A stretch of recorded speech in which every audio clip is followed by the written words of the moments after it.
नमस्कार, मी सौ सीमा फडके। माझी स्वलिखित कथा माघार या कथेचा भाग 3 मी आता आपल्यासमोर सादर करते।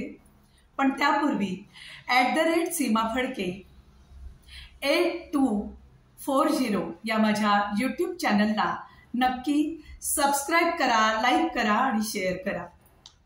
कथा आवडली तर नक्की कमेंट करा आणि बेल आयकॉन प्रेस करायला विसरू नका।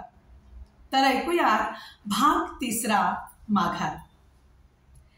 ॲम्बिशियस असलेल्या सुयशच्या स्वभावाची सिमरनला कधी कधी खूप भीती वाटायची। एक दिवस सकाळी सुयश सिमरनला फोन करून, सिमरन, मला तुला खूप आनंदाची बातमी सांगायची आहे, तू तयार हो, मी तुला घ्यायला येतोय, भेटल्यावर सगळं सविस्तर बोलू, असे म्हणून घाईघाईने फोन ठेवतो। सिमरनला त्याच्या मनात काय चाललंय, काय सांगायचं असेल याला, याची खूप उत्सुकता लागते। दोघं बाहेर फिरायला निघतात। तिच्या लक्षात येतं, आज सुयश नेहमीपेक्षा जरा जास्तच आनंदी दिसतोय। थोड्या अंतरावर गेल्यावर एका शांत ठिकाणी सुयश गाडी पार्क करतो। दोघं खाली उतरतात। सिमरन, सिमरन, मी आज खूप खुश आहे, असे म्हणत तो तिला गोल गोल फिरवतो। मला तुला एक अतिशय आनंदाची बातमी द्यायची आहे। सिमरन खुश होऊन त्याला विचारते, सुयश, आता सांगणार आहेस का? अरे आता लवकर सांग, माझे कान अगदी आतुर झाले। आणि ती हसायला लागते। सुयश तिचा हात हातात घेत, सिमरन, मला अमेरिकेतल्या नामांकित कंपनीमध्ये खूप मोठी ऑफर आली आहे आणि हो, 2 महिन्यात मला निघायचं हं, असं सांगतो। थोडा वेळ सिमरनला काहीच सुचत नाही। ती नुसती त्याच्याकडे पाहत असते। न राहून शेवटी सुयश तिला विचारतो, अगं हे काय, तुला आनंद नाही झाला हे ऐकून? सिमरन, आपली सगळी स्वप्न पूर्ण होती। न थांबता तो बोलतच असतो। किती बोलू आणि किती नाही असं त्याला होत असतं। सिमरनला मात्र कसं व्यक्त व्हावं हेच कळत नसतं। किती वर्षांसाठी, ती एवढंच विचारते। फक्त 2 वर्ष सिमरन। बापरे, 2 वर्ष? सिमरन डोळ्यात आलेलं पाणी लपवण्याचा केविलवाणा प्रयत्न करते। तिचा चेहरा पाहून सुयशला अंदाज येतो, अगं वेडाबाई, 2 वर्ष अशी पटकन जातील हा म्हणता। सुयश तिला समजवण्याचा प्रयत्न करत असतो। अरे, घरचे लग्नाची तयारी करतायत आणि आपलं वय, त्याचा काही विचार केलायस का सुयश तू? अरे, आधीच आपल्याला खूप उशीर झालाय लग्नासाठी। मला वाटतं सुयश, तू प्लीज थोडा विचार करायला हवा। सिमरन त्याला समजावण्याचा प्रयत्न करते। सिमरन, आपण दोघं खूप समजूतदार आहोत ना, आणि आपल्या दोघांनाही नात्याची कदर आहे। आणि आल्या आल्या आपण दणक्यात लग्न करायचंय। खरं सांगू सिमरन, माझ्यापेक्षा तू जरा जास्तच समजूतदार आहेस। हो, पण कधी कधी असं वाटतं की हा समजूतदारपणाच मला घातक तर ठरणार नाही। अगं काही काय म्हणते सिमरन, आणि हे सगळं मी आपल्यासाठीच करतोय ना, आपल्या उज्ज्वल भवितव्यासाठी।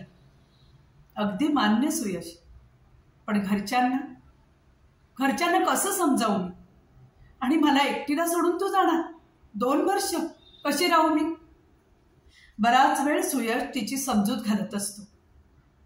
त्याच्या ॲम्बिशियस स्वभावापुढे शेवटी सिमरन हात टेकते आणि नाईलाजाने त्याला अमेरिकेला जाण्यासाठी अनुमती देते।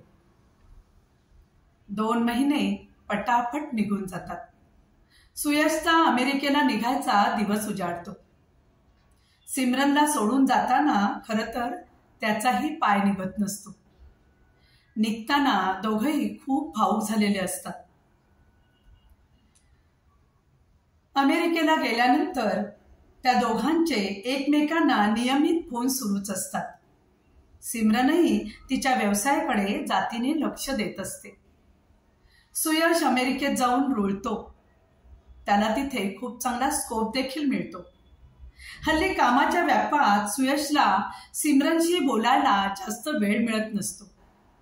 त्याची कुशाग्र बुद्धिमत्ता पाहून कंपनी त्याचा 2 वर्षांचा करार 5 वर्षांचा करते आणि हे ऐकल्यावर सिमरनच्या पायाखालची जमीन सरकते.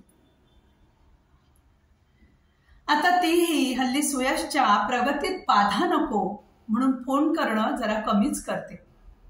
सिमरनला तिचं भविष्य कळून चुकतं. सुयशला एकीकडे खूप आनंद असतो कारण तो प्रगतीच्या शिखरावर असतो आणि एकीकडे सिमरनला गमावण्याची भीती देखील असते. त्याच्या लक्षात येतं 5 वर्ष म्हणजे खूप मोठा काळ आहे. सिमरनला एवढे दिवस कसं थांबायचं? आणि शेवटी सुयश एक निर्णय घेतो. काही दिवसातच सिमरनच्या कानावर येतं सुयशचं लग्न ठरलंय म्हणून. हे ऐकून काही केल्या तिचा या गोष्टीवर विश्वासच बसत नसतो. पूर्णपणे खचलेली सिमरन शेवटी शहर सोडण्याचा निर्णय घेते. स्वतःचा फोन नंबर देखील ती बदलून टाकते. सुयशच्या सगळ्या आठवणी ती मागे सोडते. घरच्यांना देखील तिने सक्त ताकीद दिलेली असते की ती कुठे आहे हे आता कोणालाही कळता कामा नये. ही गोष्ट फक्त तिची मैत्रीण माधवी मात्र जाणून असते. सिमरन जेवढी मायाळू हळवी असते तेवढीच ती कणखर आणि निर्णय घेण्यात सक्षम देखील असते. ती मुंबईत येते आणि व्यवसायावर, स्वतःवर आणि कामावर लक्ष केंद्रित करते. हळूहळू तिचा व्यवसाय देखील जोमाने वाढू लागतो. तिचा व्याप इतका वाढतो की कामातून तिला अजिबात वेळ मिळत नाही. इतकी ती व्यग्र होत असते. या सगळ्यात बरीच वर्ष निघून जातात. अचानक त्या दिवशी तिच्या फोनवर सुयशचा मेसेज पाहून ती थोडी भांबावते.